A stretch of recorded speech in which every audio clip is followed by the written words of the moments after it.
be playing.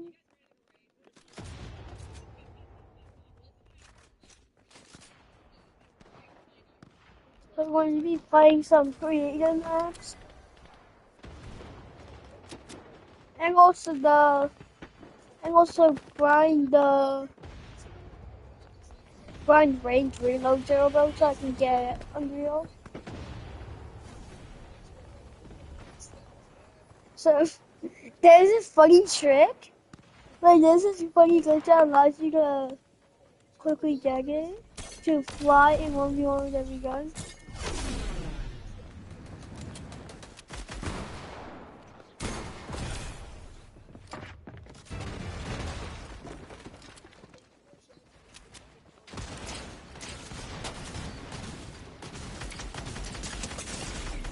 Wow, bro.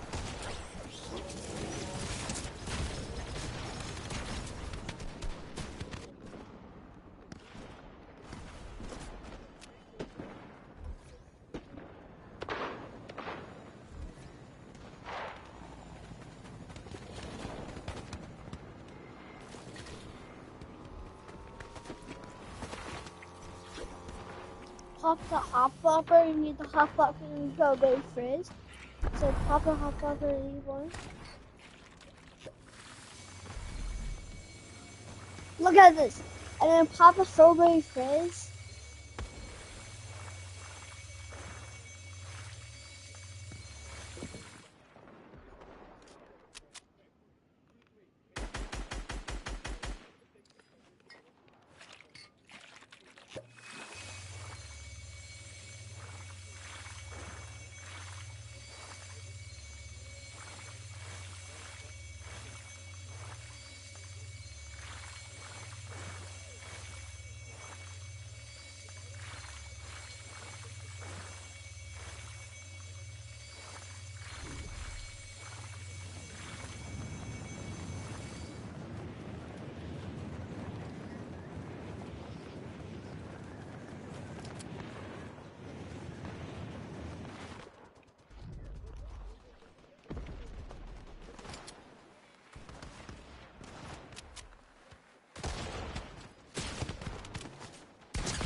No.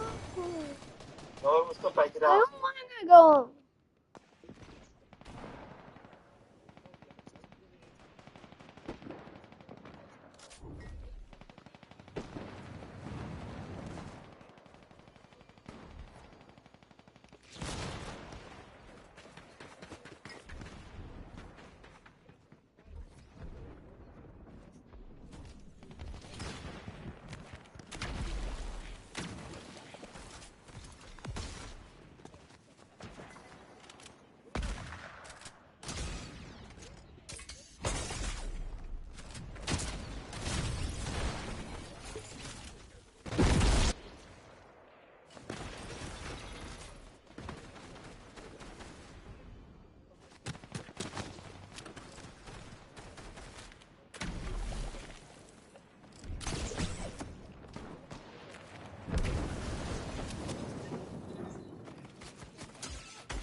overboard. But how long did it take you? About 3 hours. I wonder if you say that. Unbelievable. Sharp, how long did it take you to get 100 of that? Only like 20 minutes. I got 100 streak in 20 minutes, guys. As you can see, I'm dressed up. Now it's time to go trick my toxic friend with all of these fake records. Hopefully he regrets what he said. I'm now back in the lobby with my toxic friend. It's time to show him the record. Okay, Remix, I just sent you this file of 24 world records I broke, bro. They're crazy. Let me see this. Hold on, why are these kind of tough? Right? That's what I'm saying, dude. Wait, what? Something's not right with these. What's wrong with no.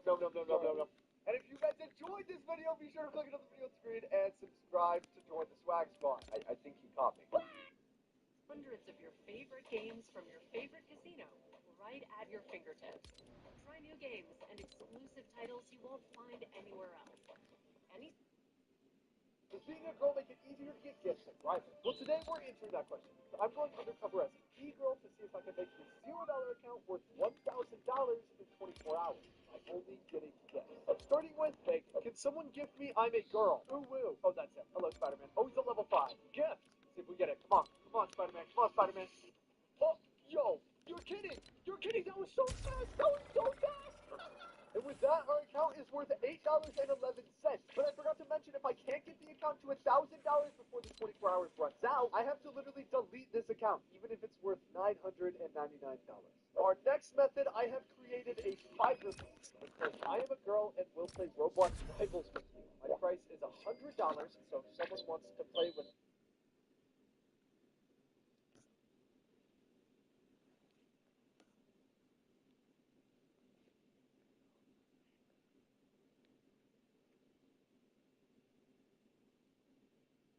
So today I got the #1 ranked female with the best aim on console right now. And no, she does not Zen or cheat, she just plays a lot of ranked.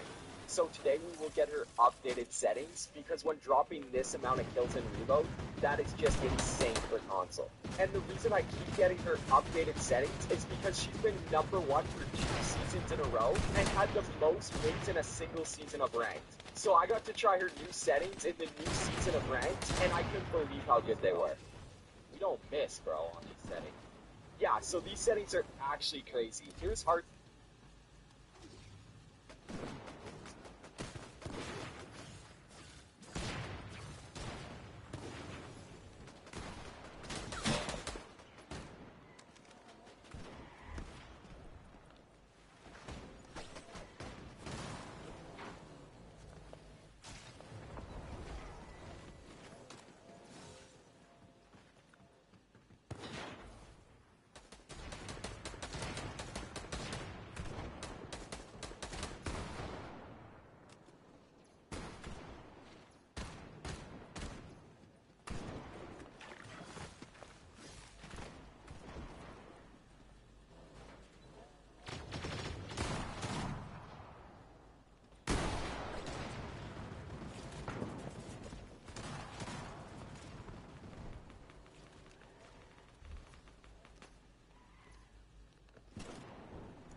Having fun. Hit the favorite button Press to show recommend support. to support us.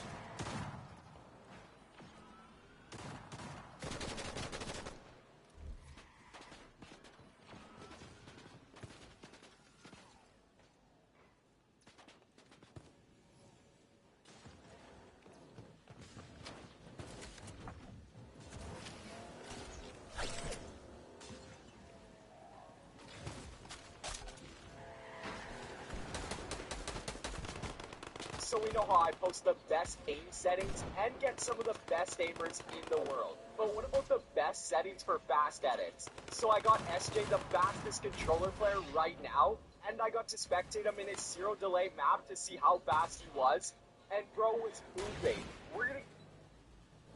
So I was playing ranked on one of the worst regions when I ran into this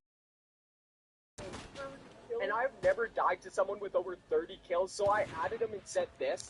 Wait, how are you dropping so many kills? Bro, because I'm the best controller player on TikTok. Yeah, he had the biggest ego ever, so he went to 1v1, and now I understand why. Well, not 200. Yeah, his aim was super sus.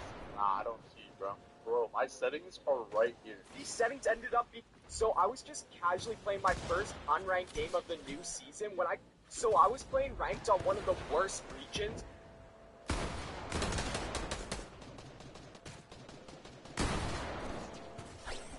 So I was playing ranked at 4:30 in the morning with the best player in the lobby keep me, and I left him at 1 HP after he pickaxed me, and I was not going to let that slide. So I sent him a friend request knowing he would be toxic. Bro, no way you got pickaxe. Bro, you know you got lucky. Let's 1v1. First round, I got absolutely destroyed. Oh, He was only hitting headshots and shooting way before me because I was playing on 60 FPS. So I was forced to double my FPS and put on my aimbot settings to never miss.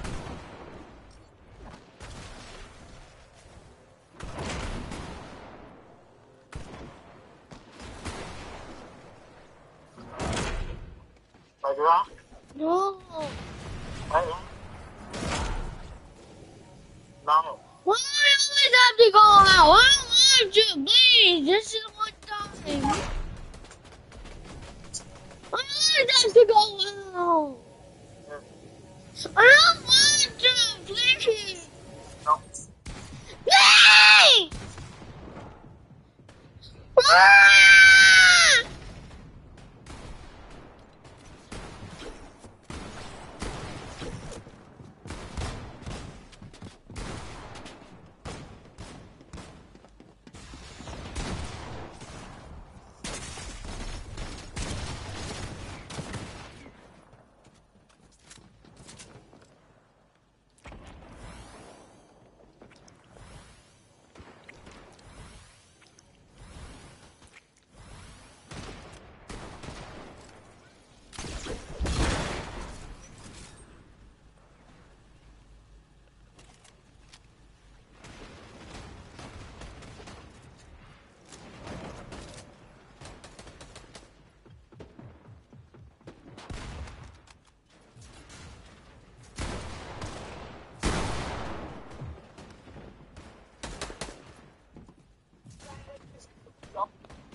Hey, boys.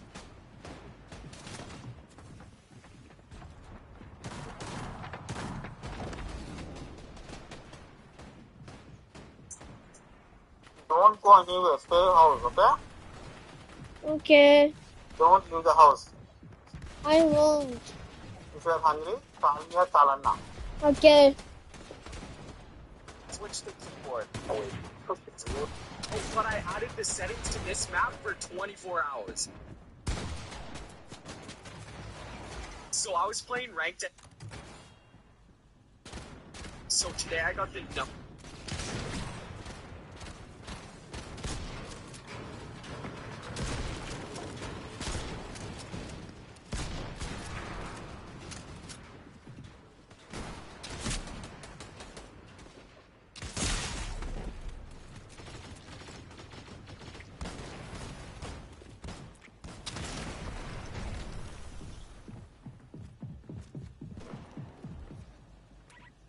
one ranked female with the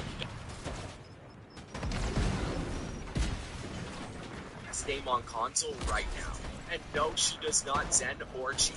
She just plays a lot of ranked. So today we will get her updated settings because when dropping this amount of kills in reload, that is just insane for console. And the reason I keep getting her updated settings is because she's been #1 for 2 seasons in a row and had the most wins in a single season of ranked. So I got to try her new settings in the new season of ranked, and I couldn't believe how good they were.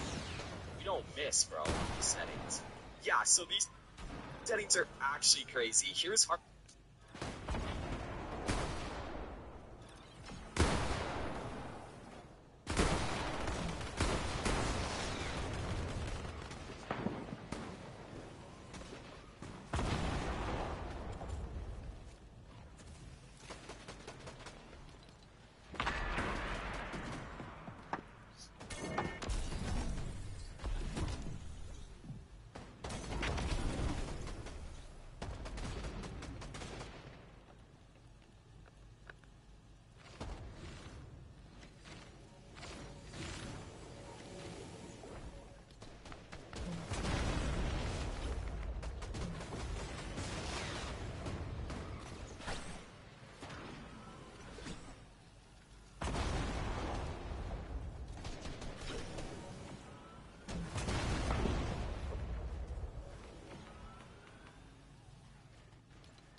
Hardscape's updated controllers.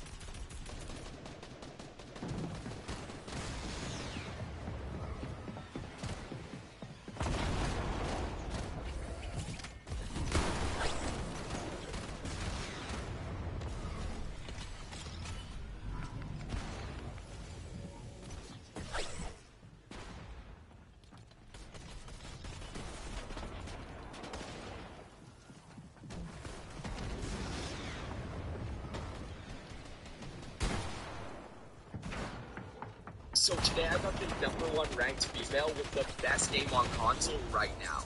And no, she does not Zen or cheat. She just plays a lot of ranked. So today we will get her updated settings, because when dropping this amount of kills in reload, that is just insane for console. And the reason I keep getting her updated settings is because she's been #1 for 2 seasons in a row and had the most wins in a single season of ranked. So I got to try her new settings in the new season of ranked, and I couldn't believe how good they were. Don't miss, bro. Settings. Yeah, so these settings are actually crazy. Here's Hardscape's updated controllers settings, and I put all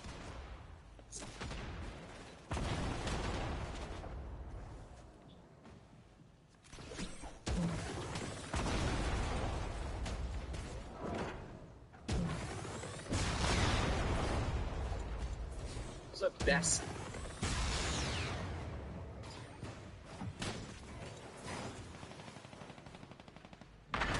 settings in the map.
So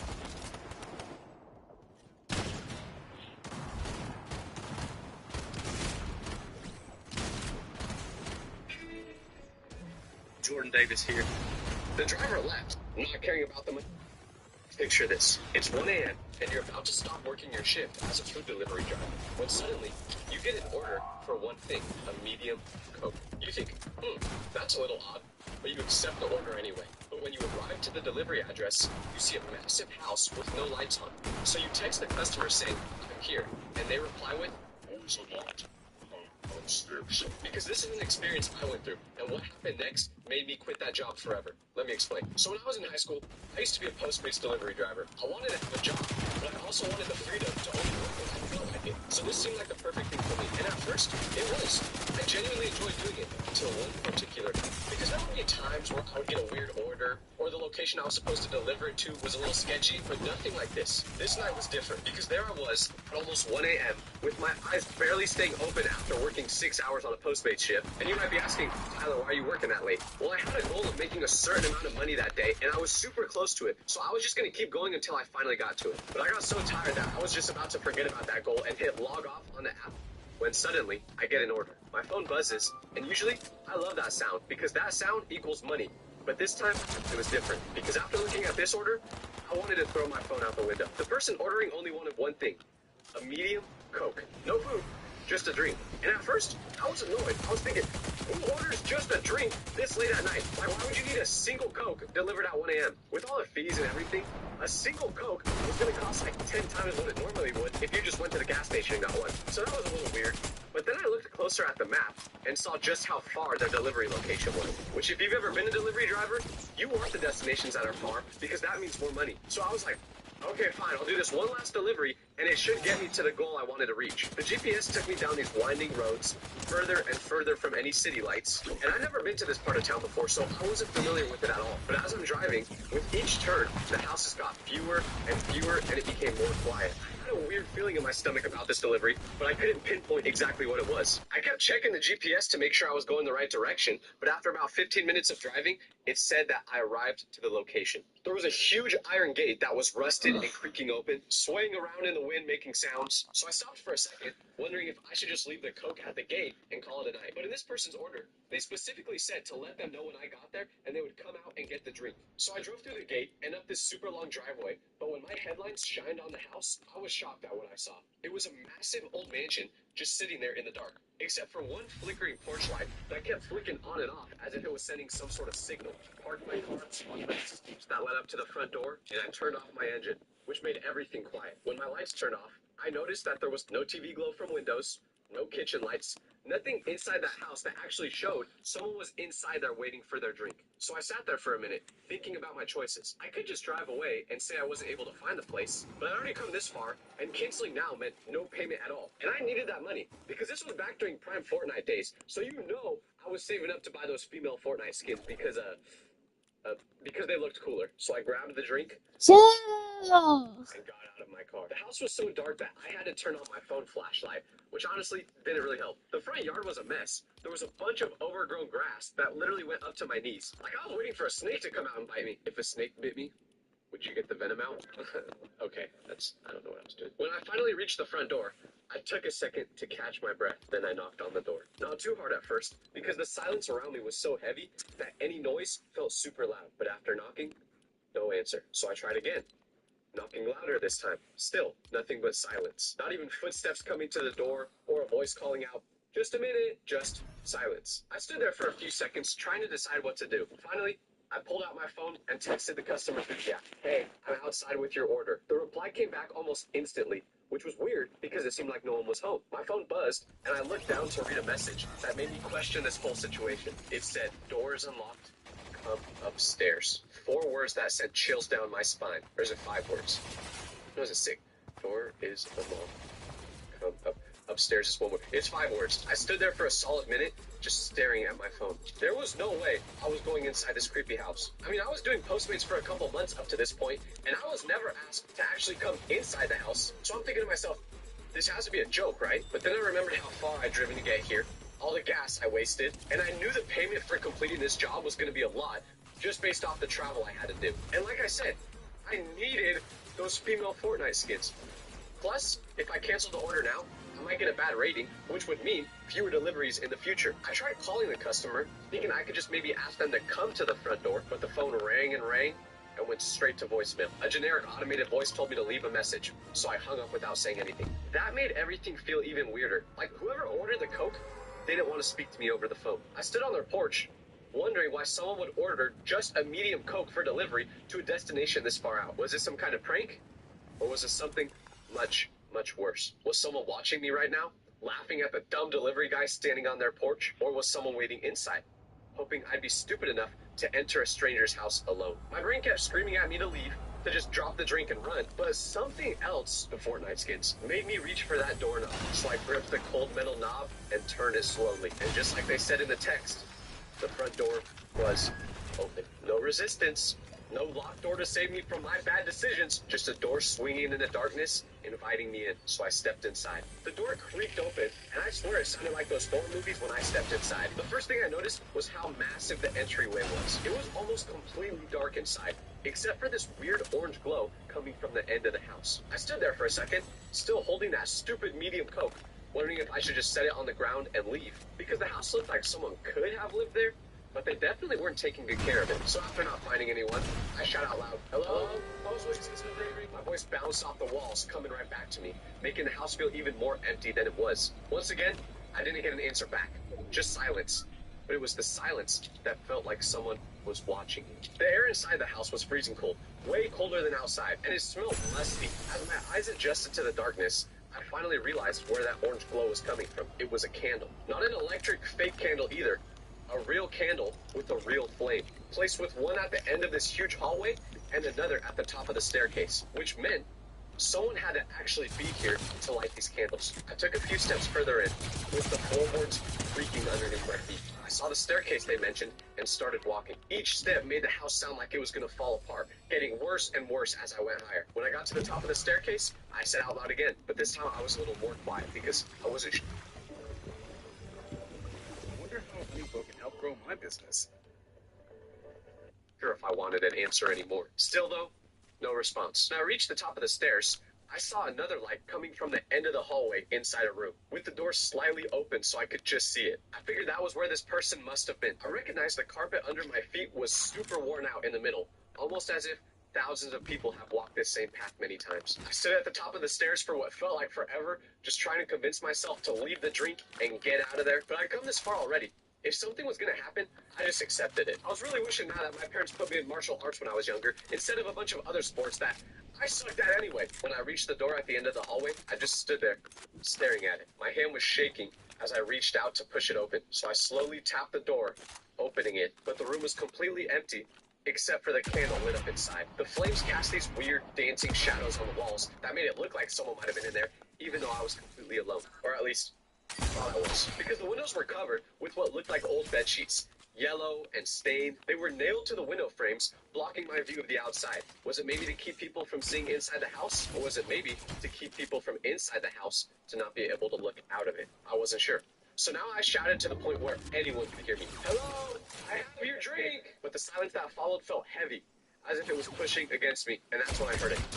A noise coming from outside. I knew someone or something was close by, and I didn't want to be stuck inside this crazy house Tracking anymore. No way out. So without thinking twice, I left the Coke upstairs in that room and ran out of there. I didn't care how much noise I made anymore. I bolted out of that room with my feet pounding against the old floorboards. I jumped the stairs 2 at a time, almost falling because I was trying to go so fast. And I burst out the front door like my life depended on it, which honestly, it may have. But when I opened that front door again, that's when I saw what was making the noise. Headlights cutting through the darkness at the bottom of the driveway. Another car was pulling up to the house. I froze, thinking, oh, this must be the person who ordered the drink. But I was also terrified, thinking of the other possibilities of who this could have been. Then they stopped their car and opened their door. A guy probably around my age stepped out, and he was holding something.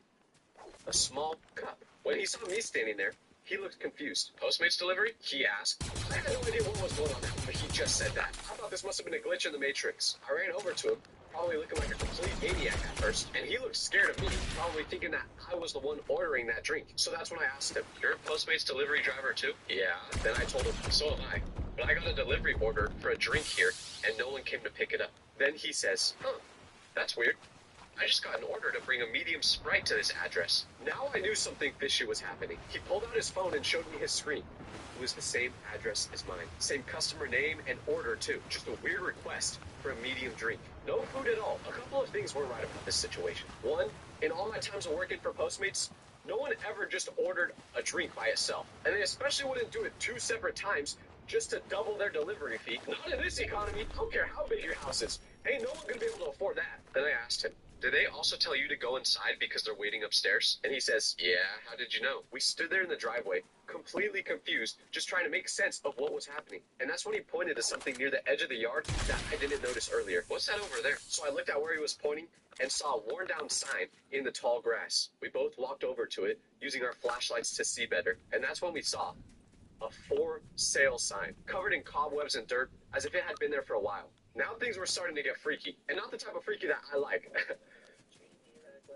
Okay, that was just... I had no idea what was going on anymore. So trying to get some clarity on the situation, I searched the address of this house up online. The real estate listing popped up right away, and my stomach dropped as I read it, because the listing said that this house had been vacant for over 6 months. I told the other driver this and showed him my screen. This meant no one had been living here for over 150 days, which brought a bunch of questions because someone had clearly been in that house super recently to set those candles, and they knew the front door was open, so whoever did this had to be close by, and they had to be listening to us. That's when it hit us both at the same time. Why would multiple delivery drivers be called to an empty house? Like, what's the incentive behind this? Someone or something was deliberately lurking delivery drivers to this address at the middle of the night. For what purpose?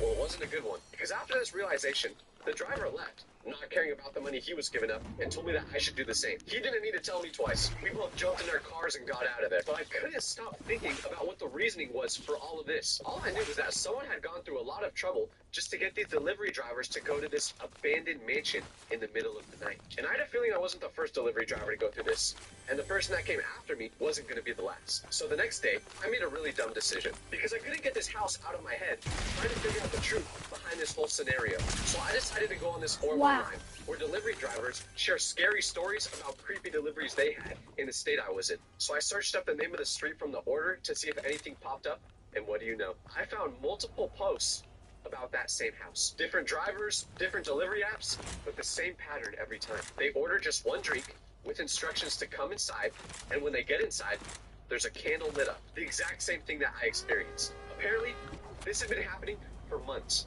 All the stories they had sounded super similar, except for one. Because although in most of the posts, they would mention the candles and the weird house and the fact that no one ever actually came up to get the order, one delivery driver had a different experience. In their story, it started out the same, where they went inside and saw the candles and everything. But as they were going upstairs, they said they looked out the window, which must have not been covered at the time, and saw someone standing by their car. He said they made eye contact for a split second, and then that person ran away once he realized he was caught. He immediately went down to his car in an attempt to find this person, but by the time he got back, there was nothing. At first, he thought this person was trying to steal his car, and that was the whole reasoning behind these weird orders. But none of the drivers who posted about this house said that they ever got anything stolen from them. After learning about this creepy house, knowing that there could be more places like this out there, I quit Postmates that day. I was just too terrified to do it anymore, and I wanted to spend more time playing Fortnite. But mostly I was just too terrified, so I deleted the app completely.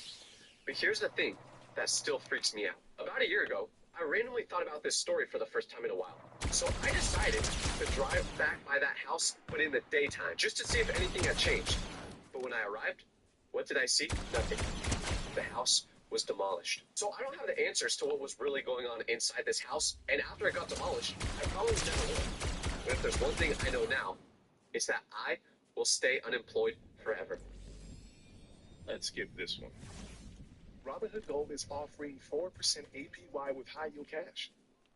Want to take the next step with Entivio? Then it's time to talk to your healthcare provider. With Entivio, you may be able to pay as little as $5 per dose. Plus, our team can help connect you with additional support programs. Entivio.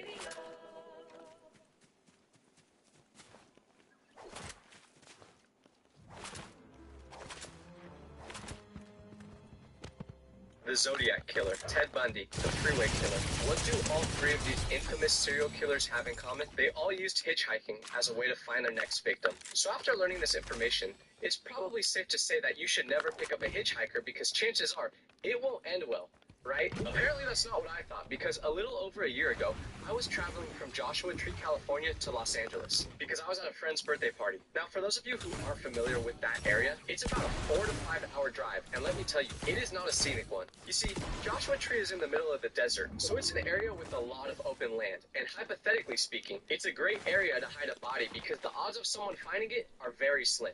Hypothetically speaking, of course. So anyways, I'm driving back from Joshua Tree, and I'm all by myself because all of my friends were staying at that house the whole weekend. But I had to leave a day early because I had a wedding to go to the next day. But it was my friend's birthday, and I wanted to spend as much time with him as possible, so I didn't leave the house until about 11 p.m. And since it's a 4-hour drive, I should have been back to Los Angeles around 3 a.m. Now that's super late, obviously. So once I left the house, I didn't expect to see anyone else on the road because you're driving in the middle of nowhere. So it'd be really weird to see anyone that wasn't named Walter White in this area at that time. So I'm driving, and my assumption was correct. There was no one on the road. But about an hour into the drive, from probably about 5 miles away, I see a light flashing in the distance. So obviously, I have the same thought that any normal, rational person would have, which is, yep, that's an alien, and I'm 1000% about to get abducted right now. It's over. Okay, that might be far-fetched, but it really wasn't ridiculous to think that because Joshua Tree is not that far from Area 51. You don't think one of those little aliens could have teleported through the wall and escaped? I mean, yeah, they're smart enough to travel to a completely different galaxy, but you think they can't escape Nevada? Okay, enough yapping about alien conspiracy theories. Anyways, as I get closer to this mysterious light, I can see a silhouette of what looks like a human. And then once I'm about half a mile away, and for those of you who aren't American, half a mile is about 300 Queen Elizabeths stacked on top of each other. Hope that helps. But once I'm about half a mile away, I start slowing down because obviously I'm nosy. I want to check out what's going on. Like for anyone that wonders why there's traffic in the world when everyone could just go, it's people like me. I'm the reason why. Because if I see a car crash, I'm slamming my brakes and instigating, looking at it like this. You can't park there. So eventually, I get to a point where I can see that it's clearly a person holding a super strong flashlight. And they saw that I was slowing down, so they start flashing their light towards me as if they were signaling for help. And like I said, I'm nosy, so I roll my window down to see what they're gonna say. But of course, I keep my doors locked, just in case. And the person with the flashlight goes, "Thank you so much for stopping. My car broke down a while ago, but my phone has been dead, so I haven't been able to call my insurance or anyone for help. Can you please help me?" Now listen. I know that I should be smart enough to see that this feels like a trap, but I also have a heart, okay? And if this person was really in trouble and needed help, I was gonna help them. Because also, if you didn't know, the desert gets cold at night, and I mean like freezing cold. So if they had to sit there the whole night without any heat or anything, by the time morning came, let's just say, you would have had to defrost them before putting them in the oven. So I knew I couldn't just leave them there and drive away. My conscience would have felt way too guilty, but I also was still skeptical. So I asked the man how I could help him, and he said if I had a phone, he could use it to call his insurance company. And for a second, I was like, oh, what if he's trying to steal my phone? But then after I thought about it, I was like, what is he gonna do? Run off with it? Yeah. Good luck, buddy. We're in the middle of the desert, and I'm pretty sure my car can go faster than you can run. My 2018 Honda Civic is basically a Lamborghini. So I let him borrow my phone, and he thanks me once again. But then he says it's going to take a minute because he had to look up the number of his insurance company because he didn't know it by heart. So he's using my phone for maybe 3 to 4 minutes without calling anyone. And he kept saying it just wasn't loading because we were in the desert, so the internet was slow. But then finally, he calls someone, and I hear another voice on the other side of the phone, so I trust that this guy is actually talking to someone trying to get help. And after about a minute of talking, he hangs up the phone and gives it back to me. So he says thank you again, and I ask him if he got his problem resolved, but he goes, well, kind of. Since we're so far into the desert and it's so late at night, the insurance company won't be able to get here until morning. Then he says, I know this is asking a lot, but do you think you'd be able to give me a ride to the nearest hotel? And I already know what you guys are going to say. Tyler, this is how every single horror movie starts. And I agree. Trust me, I'm always the one who will watch a horror movie and judge the main character because they'll be like, what's that? Oh, the past 13 people who went into that really creepy house right there mysteriously disappeared? Yeah? Oh, we should go inside it then. Like, I'm not that dumb, I promise. But like I said, I would have felt so guilty if I left that guy out there in the freezing cold for the whole night. And listen, I may be dumb, but I ain't stupid. So I say to the guy, I'm sorry, I'm just not comfortable giving you a ride by myself.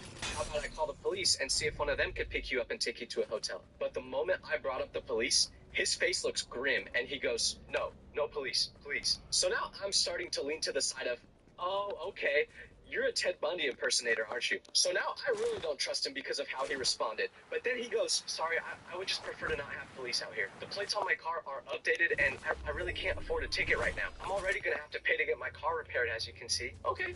That was a pretty quick cover story, but I still don't trust him. So then I finally ask what exactly is wrong with his car. And he goes, it's been having engine problems for a while now, and I think it finally just broke down. And I don't know anything about cars, so I couldn't help him with that. But my dad does. He's like the Michael Jordan of fixing cars. So I tell the guy I could call my dad and see if he knows what the problem is and how to fix it. Because the guy had tools in his vehicle, he just didn't know how to use them, which was also another sketchy thing. Like, why do you have tools if you don't know how to use them? Perhaps he had them for a different reason. But the guy says that would be great if I could call my dad, so I do. And guess what? My dad was sleeping. I should have been surprised. So we're back to square one now, trying to think of solutions. And keep in mind, this whole time, he keeps begging me for a ride to the hotel. And I keep turning him down. But then finally, we see another car coming our way in the distance. So the guy waves him down like he did to me. And this car also stops. So I was like, you guys must be as nosy as I am, huh? Like, let's be real. We're all nosy. We want to know what's going on. It's the same reason that if you see a guy getting rejected by a girl in public, your reaction is like, oh my gosh, this is so sad. I can't watch this. I can't bear to watch this.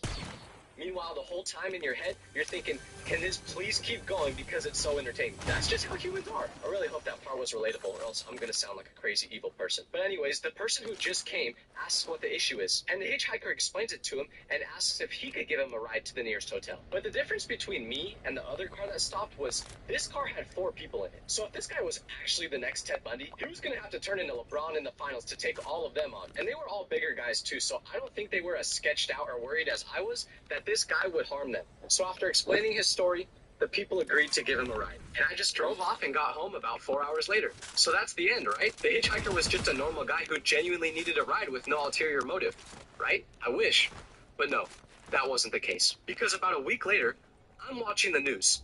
And no, I don't normally watch the news, okay? My mom was watching it, and I just happened to be in the same room as her, okay? We all know that everyone's mom watches the 9 o'clock news. So anyways, my mom has this playing, and I'm not really listening to it because I'm on my phone. But then I hear the news anchor say, coming up next, beware of this hitchhiker scam in Joshua Tree. So my ears perk up like Diddy when he hears the word baby oil. And now I'm locked in. And when the news anchor starts talking about it, sure enough, there was an ongoing scam of a person that would pretend to have a broken down vehicle asking for a ride to the nearest hotel. But for the people who did give him a ride, at some point between picking him up and arriving to the hotel, he would pickpocket them. So he stole wallets, jewelry, anything you could think of. I guess there was like 4 different people that went into the police station and had a similar story about this happening to them. So when I saw that, I knew it had to be the guy that I met. But this made me really curious about one thing. Who was the guy he called using my phone? Because there was a voice responding to him on the other side, so I really thought he was talking to someone. And it just happened a week ago, so I still had the phone number in my recent calls. So I decided to call that phone number back to see who they were. Like now, I was trying to solve the case. I don't know what I was thinking. I thought I was Sherlock Holmes or something. So I looked at my recent calls and found the number,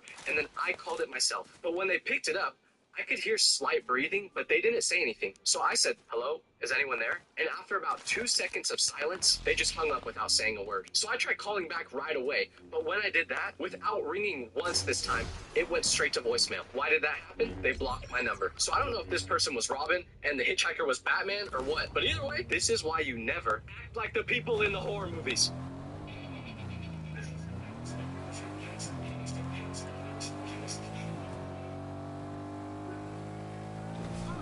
Adults and kids, mosquito and tick repellent you both can agree on. Never get into an Uber past midnight under any circumstances, because the one time I did, it went horribly wrong. Let me set the stage for you. I'm visiting New York City by myself, and this was my first time ever coming here. So I decide to spend the day exploring until around 1 a.m. when I become super tired. So I walk into the subway station because I'm about 6 miles away from my hotel. So I was just gonna take the subway all the way back. But then I see a sign which says the train I needed to take wasn't gonna be working for the next hour. So I'm thinking, well, I don't wanna wait a full hour for the train. I could walk all the way back to my hotel by then. So I decided to book an Uber, but because it was so late, there wasn't any available near me for about 10 minutes. But then finally, I got one. At this point, I'm super exhausted from how long my day was that I'm barely able to stay awake. So then a car that looks like the exact description of my Uber arrives to the pickup spot, and I'm just assuming that it's mine because there were no other cars in the area. But right as I opened the door to get into the car, there was already something off about it because inside the Uber app, it said the driver's name was Glenny. So when I opened the door, before sitting down, just to confirm that I'm in the right car, I say, "Hi, are you Glenny?" But instead of saying yes or no, he just goes, So I'm thinking, that was odd. But then I see an Uber sticker on his door, so I'm 100% sure at this point that this is my driver. And you may think I should have got out of the car right when he didn't answer my question asking for his name, but I was so tired at this point that I wasn't even thinking that. I didn't care who was driving at that point as long as they got me back to my hotel. But here's where it gets really weird because he asked for the address of my destination, and I tell him, but after he put it into his GPS, he doesn't start driving. Instead, he just sits there and stares at the GPS for a good 30 seconds. He literally looked hypnotized staring at that screen. So after a while, I'm finally like, are you okay, dude? Which makes him finally snap out of it. And he mumbles something back to me, which I couldn't hear because it wasn't clear. But then he puts the car in drive and starts heading towards the hotel. The only problem was, I can see his GPS from where I'm sitting, and the route that it was telling him to take to get back to my hotel, he was not taking. Like, it would tell him to turn right, and he would just keep going straight. And I'm trying to give him the benefit of the doubt and be like, hey, this guy lives here and I don't, so maybe he just knows a shortcut. But that hope quickly went out the window when he started going the exact opposite direction of my hotel. So at this point, my danger radar is off the charts, and I'm just thinking, okay, I gotta think of a plan to get out of here in case this guy is a psychopath that's trying to hurt me. And you know how people always say that in these situations, you either go into fight or flight mode? Well, I chose neither and just went straight into stupidity mode. Because the grand plan that I came up with was to play one of those videos that people record for if you're feeling unsafe in an Uber. I wish I was joking. I genuinely think I may be the only person in the world that used one of those videos in a real life situation. But what I didn't realize about the video I chose was that it was meant for girls that feel unsafe in an Uber, not guys. So the video starts out with a guy that has a super deep voice, and he's like, hey baby, what's up? So I'm like, you gotta be kidding me. But I have no choice. I gotta roll with it at this point. So I just go along with it. But then the guy in the video said that he's tracking my location, which I was hoping would make the Uber driver stop or hesitate, but he didn't even flinch. A couple seconds later, the video ends, and the Uber driver has no reaction. He was not fazed at all. So at this point, I'm just thinking, like, I'm cooked. Like, tell my mama I love her. I'm cooked. I'm genuinely not even kidding when I say that I was coping so hard that in my head, I was like, well, I am in New York, so maybe Batman or Spider-Man or one of those 500 superheroes that live in New York is real, and they'll come save me. That's how bad I was coping. Because while I was thinking this, the Uber driver still wasn't taking the correct route to my hotel. So I had no hope that he was just going to take me to my destination. But then out of nowhere, the driver goes, do you like music? A coherent sentence that I could actually understand. So I'm trying to get on his good side now, and I'm like, yeah, I love music. But I'm also thinking, oh, maybe this guy is just a normal dude, and I've been overthinking it the whole time. But once again, that was a very dumb thing to think, because since I said I like music, he starts playing his own, and he turns it up to full volume to the point where I have to cover my ears. And to make things even more weird, he's playing house music, which if you don't know what that is, it's the type of genre music they play in the club, which everyone loves to dance to. So what does the driver do? He dances to the music. He's moving his head like this, taking his hands off the steering wheel every couple seconds to dance. So now I'm like, well, if I don't get hurt because of him being creepy, I'm gonna get hurt because of his driving. And he keeps the music on like this for 2 minutes on full blast before he just completely turns it off. And then just like that, we're back to silence. This video is sponsored by Grammarly. As you guys can clearly see, I talk a lot, but the problem I've always faced is I can never get my words out in the exact way my brain wants to. Now, I stutter a lot, so anytime I ever make a video, I like to write it out before recording. But this process can be really difficult if I can't get the video to sound the way I want it to, which is why Grammarly is so great. Grammarly is an AI writing partner that works seamlessly with your everyday apps, and that helps professionals write better and faster so they can get their work done. Their AI features help you cut down on the endless back and forth process of rewriting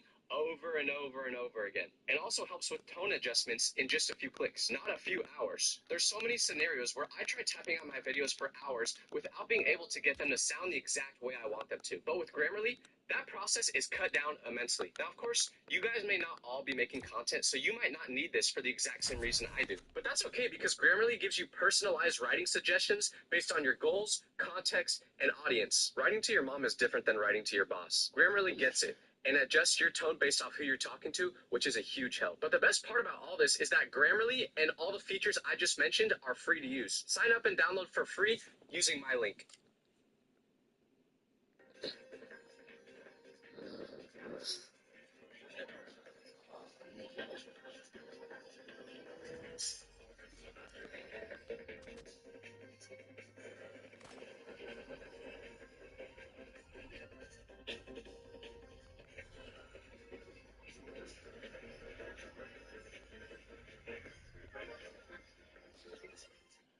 By the way, keep in mind, when I first got into the Uber, I was about 6 miles away from my hotel. But by this point, we were maybe 15 minutes into the ride, and his GPS still said we were 5 miles away. We traveled 1 mile in 15 minutes. And listen, I know we're in New York City, but there was no traffic at that time. So all I'm thinking in my head is, I have to get out of here. I don't care if I gotta walk back to the hotel. I don't care if I gotta skateboard. I gotta get out of here. So I come up with another idea, which is to tell the driver that I'm not feeling well. So I ask him if he could pull over because I might have to throw up. Now, I knew this would be the final test to see if he was actually gonna do something to me or not, because I've been in plenty of Ubers before.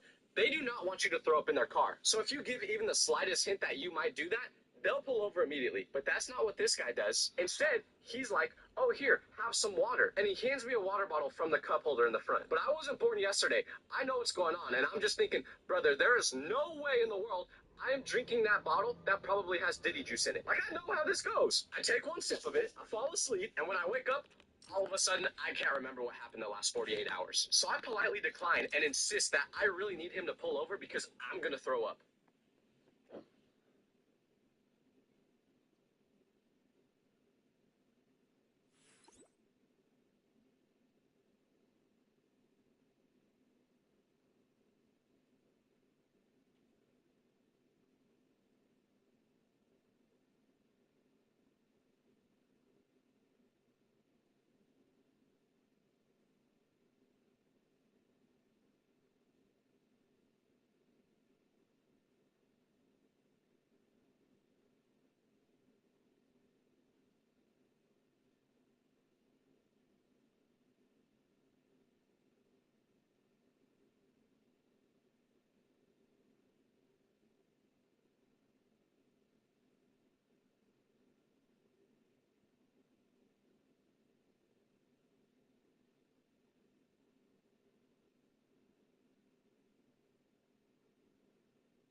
And to my surprise, he actually does. He says, okay, let me just find a good place to park real quick. And then he starts slowing down and parks. Finally, I have a glimmer of hope. But all the doors are locked in the car, so I have to wait for him to unlock mine before I can get out. And I tell him this, but he doesn't unlock mine. Instead, just like he's been doing the whole time, he just mumbles something to me. You know what he does next? He unlocks his door and he gets out of the car. Now, this was the point where I really had no idea what this guy's motive was because after he gets out, he just starts walking around the car with his hands around his head. So I'm like, I know what's going on right now. His conscience is battling whether he should do something to me or not. Like, I'm thinking he's got a good voice on one shoulder and a bad voice on the other. And the good one's just like, let him go, he doesn't deserve it. While the bad one's like, come on, you know you want to do it. So I have no idea what his next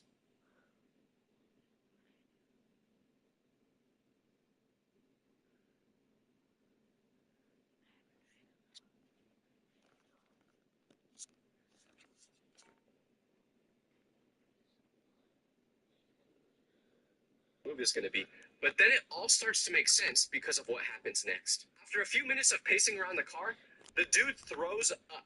Not once, not twice, but 3 times. And after all this time, he finally opens my door. Then while barely being able to stand up, he goes, hey man, I'm sorry, but I can't drive you anymore. I'm really drunk. The reason he threw up and was mumbling his words this whole time was because he was drunk. But the worst part, he was driving Uber while doing it. So I ask him how he's going to get home because obviously he shouldn't be driving anymore. And what he says next is so ridiculous, but it made so much sense. Because he goes, oh, don't worry about that. We're right next to my apartment. And he points to a building that was 100 feet away. And then it clicked. The reason he wasn't going the right direction this whole time was because he was driving towards his apartment. He was never trying to get me to my hotel. So I reported this to Uber, and they emailed me back saying that they terminated his account and he would never be driving for them again. But Tyler, If you were 5 miles away at this point, how did you get back to your hotel? Surely you didn't take another Uber, right? Of course I didn't. Conveniently, right where this guy let me out of the car, there was a 24-hour diner not too far from there. So I just went inside, slammed a couple cups of coffee, ate a bunch of pancakes all at 2 a.m., and waited until about 5:30 a.m. when the sun came back up to book another Uber. So if you're thinking of booking an Uber past midnight, don't do it alone. Style and substance in the GMC Sierra. Or get 0.9% APR on these Sierra models, or get over $5,300 total value.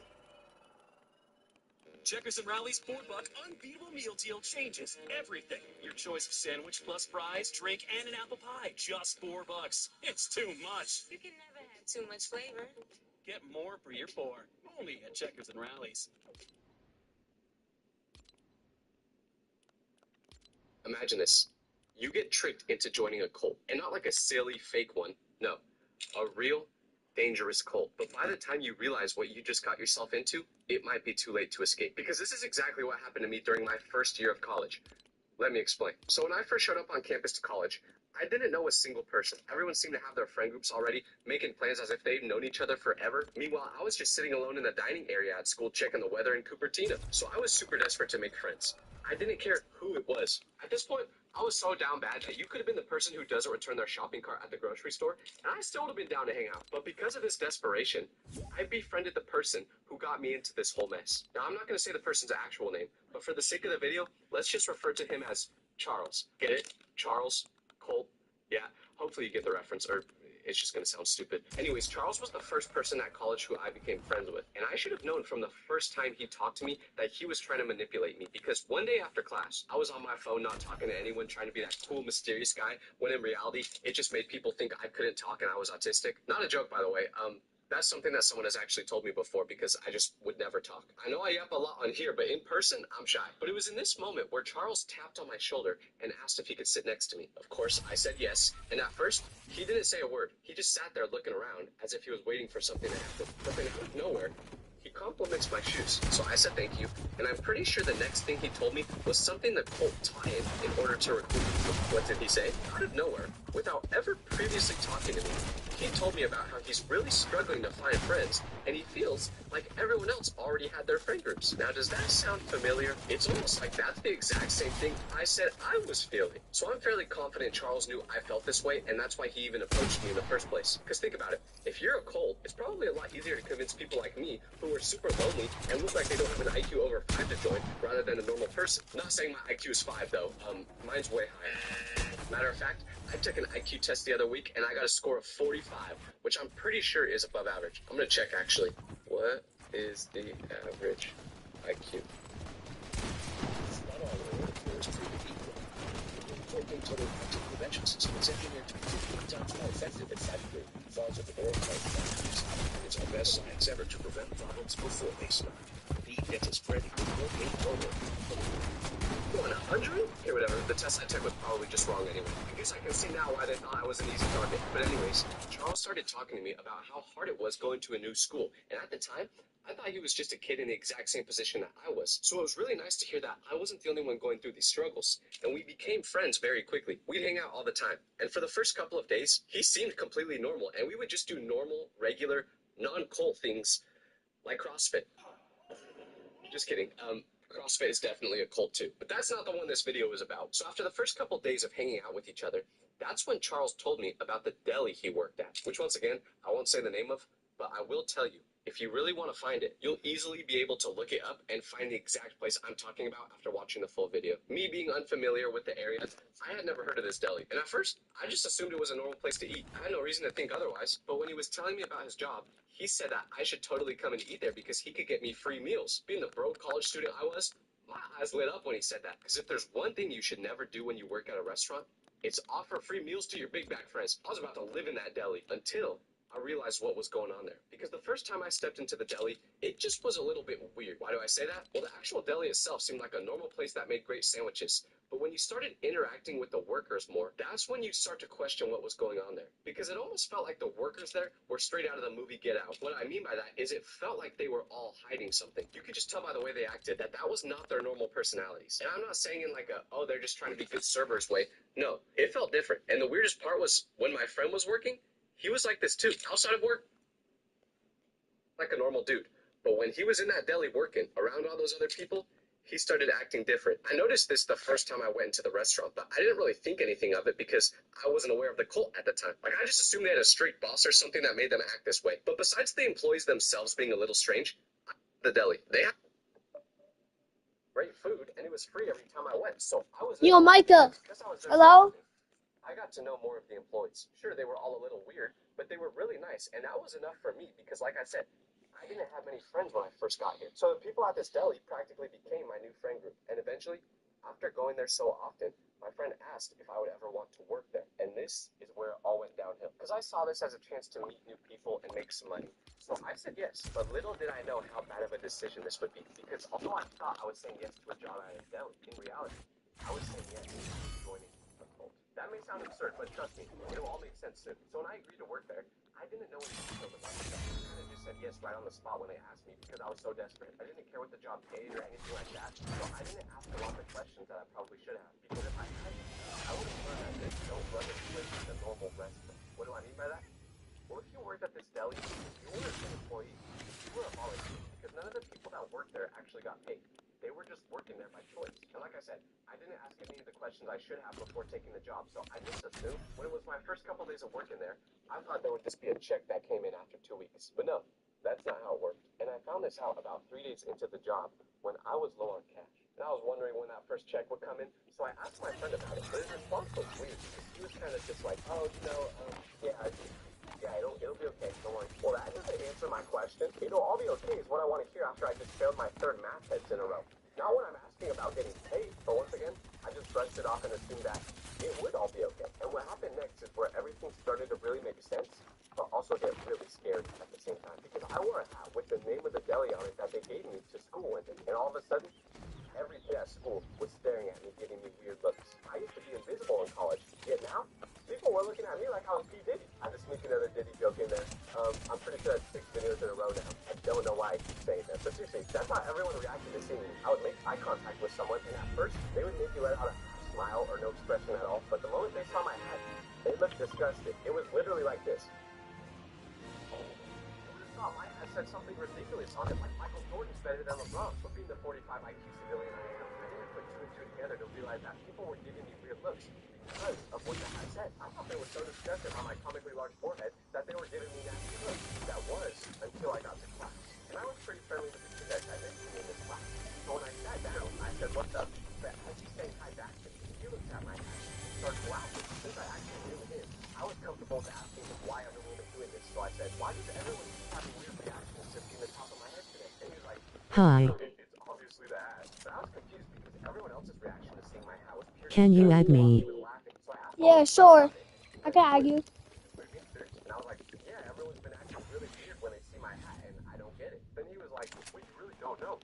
I said no again, but this is when he told me, dude, the hat you're wearing is from a cult. What? I broke out laughing, because never in my wildest dreams would I have thought those words would come out of his mouth. User is Crosser 506. Crosser 506.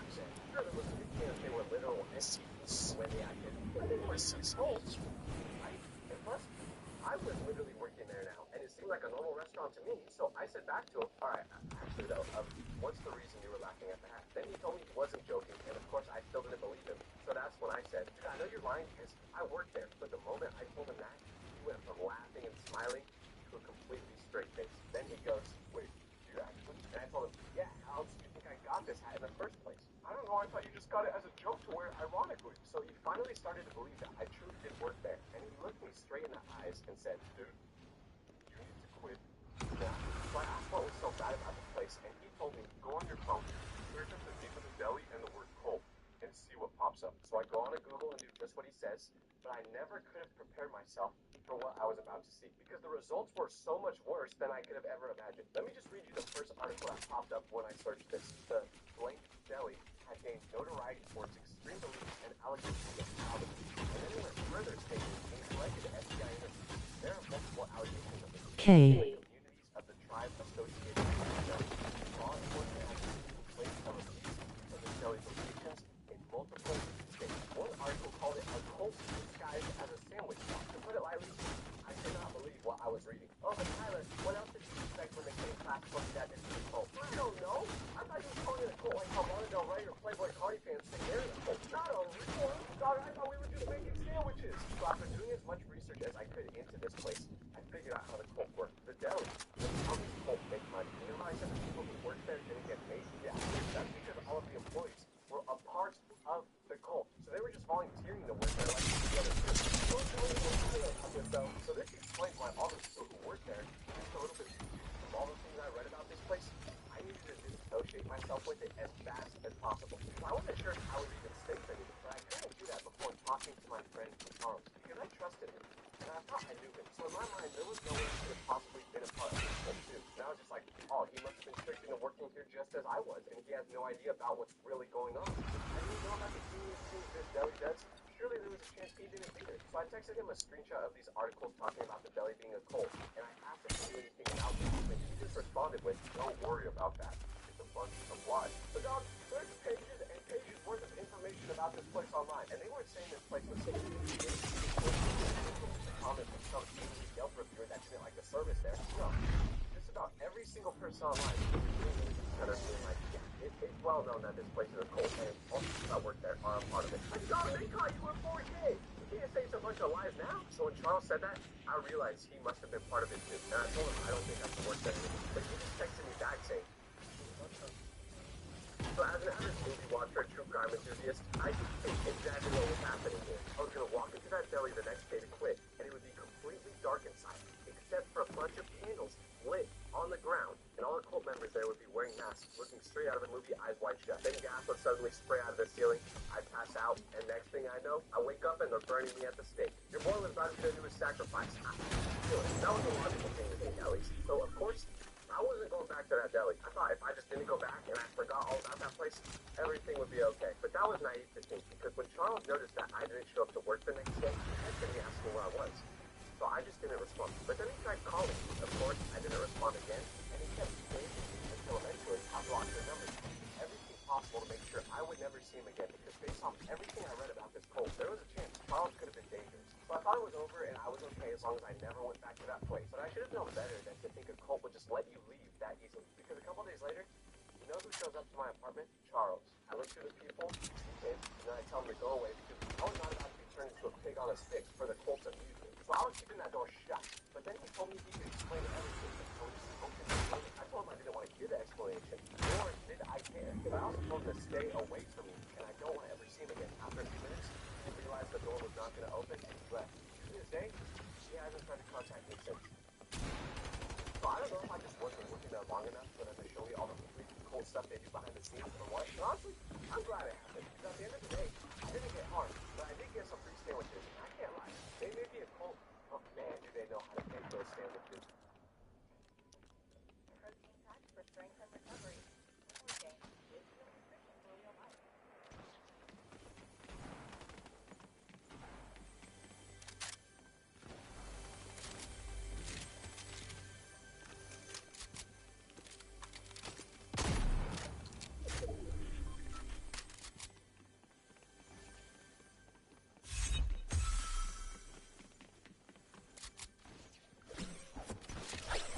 Never go on an airplane without a vaccine. I just had a flight, but for some reason, I was really anxious to get on the plane. And I never am, so that's weird. But I got on anyway because I had to get back home. And the seat was way too short, so I ended up getting stuck in a middle seat. At first, I was like, What? why wouldn't they sit next to each other? 1 hour. And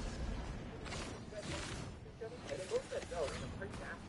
So I was like, damn, I get it. Y'all really don't like middle seats. But then I started to understand why they didn't want us to sit next to each other on the flight.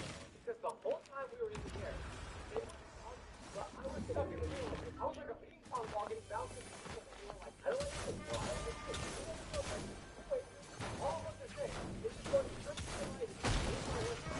There's a phone call now. So, but I did, because they were younger, because they were halfway through the flight, I was like, are you sure you guys don't want to fight each other? And at the same time, I was like, oh, and I'm pretty sure by the end of the flight, they broke up. That's kind of what it sounded like. But yeah, don't feel connected to strangers. Have you ever been a friend group where they all speak the same stuff? Because when I first started going to school, I didn't know anyone there. So I was trying to make friends. And there was one kid in my class who invited me to hang out with one of his friends at lunch. So I did. They all seemed like they really enjoyed being around each other until I was alone with them. Like, Riley was so annoying. And I was like, I see what's going on here. This is a test. I'm working to be in the friend group. And I was like, no, Riley's cool. But then he was like, no, not. None of us like Riley. Man, he's serious. Poor Riley. But then I had a class with one of the other people in the friend group whose name was Marcus, and he said, I saw you hanging out with Anthony. And I was like, yeah. And he said, I feel bad for you. So I said, why? And he said, because he's awful. Why do you say that? I asked. And he was like, he snitched on me for cheating on my girlfriend. So I was like, why are any of you guys friends? And he said Anthony's parents are rich and they have a really sick house. So they all secretly despised each other, and none of them knew it. But the craziest part was that they were willing to tell strangers about it. That's how much they disliked each other. Yet they would still hang out. Can't trust any. Confidence is not a mindset. It's an achievement.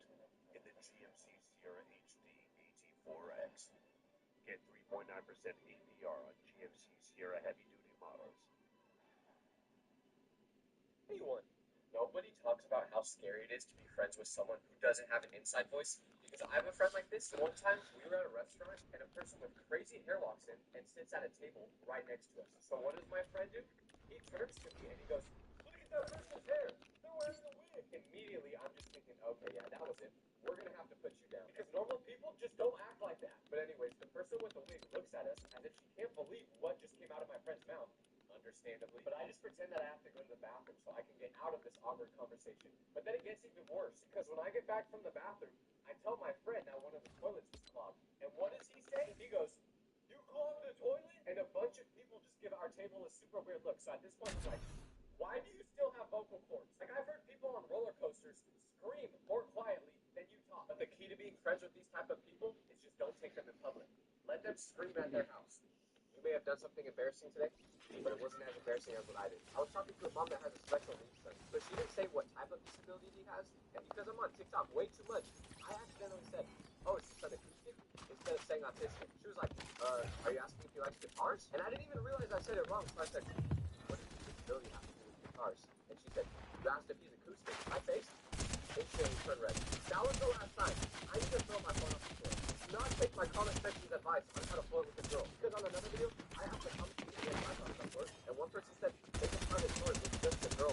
So I did, and I was excited because I posted a story and I saw that she did. But you know what happened? She removed herself from it. I didn't even know you could do that. You guys are just trying to embarrass me. I trusted you. Why would you take that advice?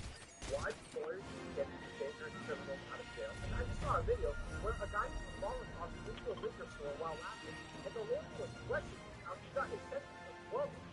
10 months of probation. Dog, that is not a flex. Some people are supposed to go to prison. I understand that this is your job, but don't put someone that went to jail for littering something. Not a real-life supervillain from a comic book, but the most insane part is that this lawyer has kids. How are you comfortable? And also, who are these judges giving these sentences? They're all little because someone throwing a Molotov fastball because they're genuinely probation. I'm pretty sure you can get that for day one. That's just going to turn into Gotham soon. I might never leave my house again.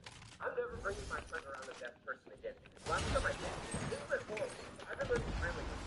And the other day, I was at dinner with my friend, and I saw a stranger speaking in sign language. So I was like, oh, let me go try to have a conversation with him, because I always like to practice. And I quickly realized that this person was fully deaf. I didn't hear anything. But we were signing to each other. But then my friend walks over next to me and says, oh, who's this? And he said that to the deaf guy. And I'm like, oh, he's deaf. So surely after I told my friend this, wave to him or something like that. Right? Wrong. Instead, my friend spoke louder and he was like, oh, he's deaf? Okay. What's your name? And this guy may have been deaf, but he wasn't born yesterday. So he knew what my friend was doing. And he just gave him a really so back. So I just tried acting like I didn't even know who my friend was. And I was like, I can't bring my friends anywhere, man. Whoever was the kids' competition to oil up. My family follow me on here, but they don't understand social media at all. So what do you think their reaction is when they go in my email section, 500 comments saying, the past 3 nights at dinner, I've had to explain to them what that means. So please stop commenting it. I can't do this anymore. Having a brutally honest friend can either be the best experience ever or the worst experience ever. Because I have a friend like this, and one time he went to Europe, so we didn't see each other for a couple months. And right when he got back, his mom and I picked him up from the airport, and the first thing that comes out of his mouth is, dog. He could have just said hello or something, but that's not even the most out-of-pocket thing he's done. There was another time where I was telling him how I was feeling really sadly, and in the middle of me confessing this to him, he goes, "Have anyone ever told you that you have really big feelings?" No, actually. No one has ever said that to me. Probably. Because that sounds like what you say out loud. It's like he can't stop himself from saying every single thought that comes to his mind. Every time a friend is I'm terrified of what he'll say.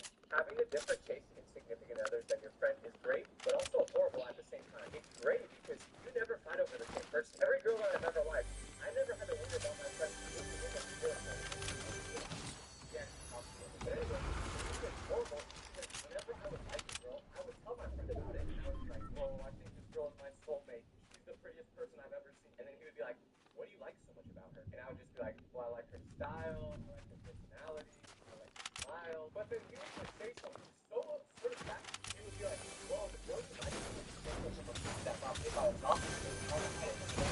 But he would do a crazy comment like that, and then now every time I'm around this girl, she'll question me, and try to fight me, and start being a zombie too. Like, you just ruined it, man. The people he likes look like their worst fear is vitamin D. But I don't say that to his face. I get it. Everyone has their type, but I think we just gotta stop talking about relationships to each other. So if you have a different type than your friend, don't talk to each other about it.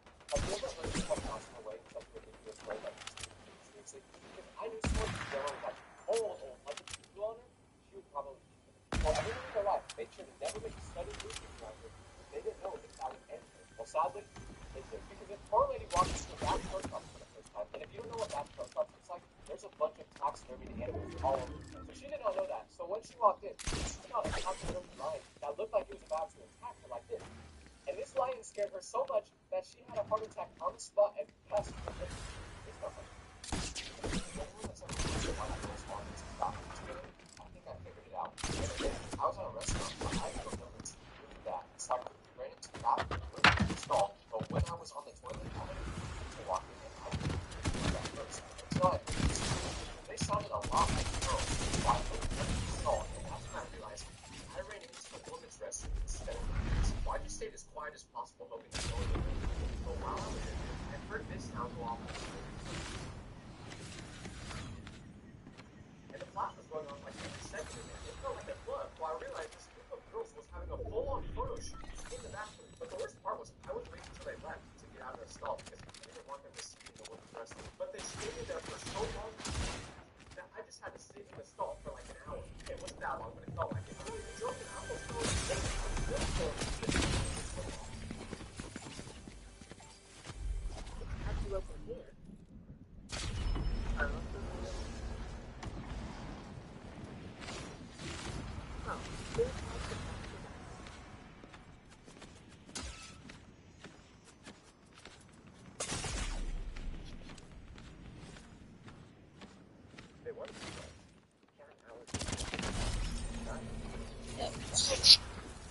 Never use flash when you're taking a picture, because one time I was on the bus, and there was this guy that was holding a baseball fist in his mouth. Don't ask why, I don't know. But he was getting really close to actually fitting it, so I was like, this guy is crazy, I need to record this. But obviously, I didn't want him to see me recording. So I got my phone out, and I pretended to be self-suspicious. But what I didn't know is that my flash was on. So I press record, and immediately the light just flashes in this guy's face. And this guy is naturally just kind of crazy looking, you know what I mean? So he quickly turns his head with his eyes wide open, and he's like twitching like this. And I'm thinking, this guy's gonna bite me or something. So I panicked, and I threw my phone across the bus. And now this is what my phone looks like. I can't even see the time anymore. So I guess that's what I deserve for recording a stranger in public. My bad, bro, but I'm never taking the bus again. Have you ever had someone literally steal your personality? My friend passed away a couple years ago when I was in school. And at his funeral, everyone got a bracelet to honor him. So I wore it every day, never took it off. But one day, I saw this guy that goes to my school, and he would always buy the same clothes as me, which is crazy because I do not have a good sense of fashion. And I always thought it was kind of weird, but I was like, whatever, it's probably just a coincidence. Until he shows up to school with the exact same bracelet we got at the funeral. And you may say, oh, well, did he know the friend had passed away? No! This man has never talked to him in his life, and he definitely was not at the funeral. Yet somehow, he got the bracelet. So I don't know where he possibly could have got it from. I know he had to do some research to find it. So from that point on, I was trying to avoid it because I didn't know what he was going to steal next. And this is the reason why I became a D1 gatekeeper. Have you ever met someone that thinks everybody has a crush on them? Because one day, we just got back from lunch, and the girl I sat next to, who was normally pretty mean, asked one of our classmates if we had any homework to, and he said no. But after saying that, he said, wait, let me help you. And he started running his hands through her hair. And the girl responded by being like, oh my gosh, dude, no, I do not like you like that. And then he said, wait, I'm just trying to help you. So then she said, don't you get it? I don't like you. But then she turned the other way, so I can see her face now. And I realized why she her hair. Like, she had peanut butter in it. So Love the map? Please leave a recommend and favorite.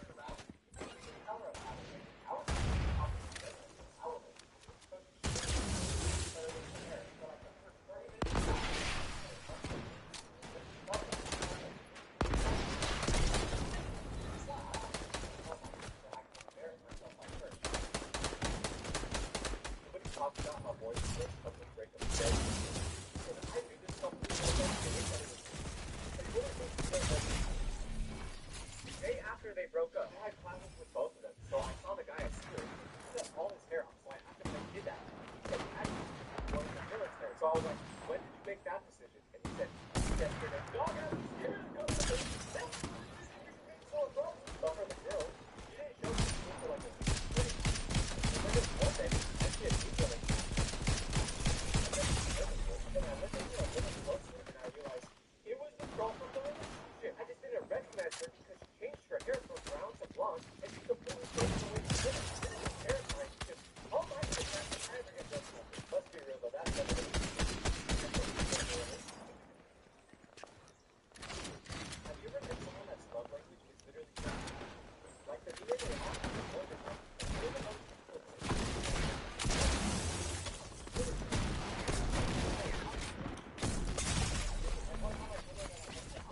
and instead of saying thank you, literally just said that. So I thought, well, I get the message. Bother. But then when I did that, you got one. I don't know. Like, you really don't.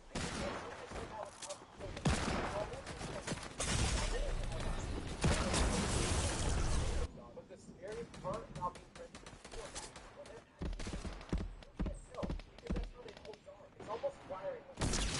Like, come on, you know you like me, but if you If you enjoy this map, a recommend and a favorite would be awesome. most people really need that's cool. I mean, in my classes, I sit right next to them. We talk a lot, but we talk a little too much today because during our conversation, it stops the lesson. It's Tyler, Aaron, stop yapping. I have never heard the word yapping out of a 65-year-old man's mouth before. But it gets more funny because later during that class, someone was eating a donut, and the teacher saw it, and she goes, "Are you glazing that donut?" And then she said, "What?" And the teacher's like, "Never mind." So I'm pretty sure you tried letting the word glazing, but I don't think you understand that one yet. My theory is that this man is very and using all these words, and he's trying to use them to sound cool. There's no other explanation. Nobody talks about how trusting a friend is natural today. Because I've been going through and tell me why the other day my friend is like, "Hey, I think I want to start working out. Can I go with you?" So I'm like, "Yeah, of course, man. Let me go to the gym." It's fine.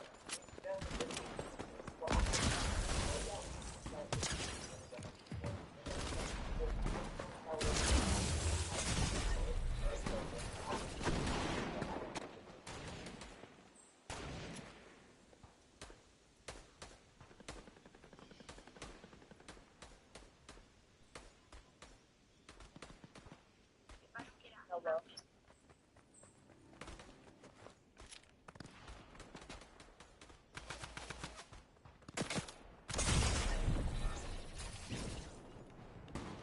For stream today, we'll be on Roblox too.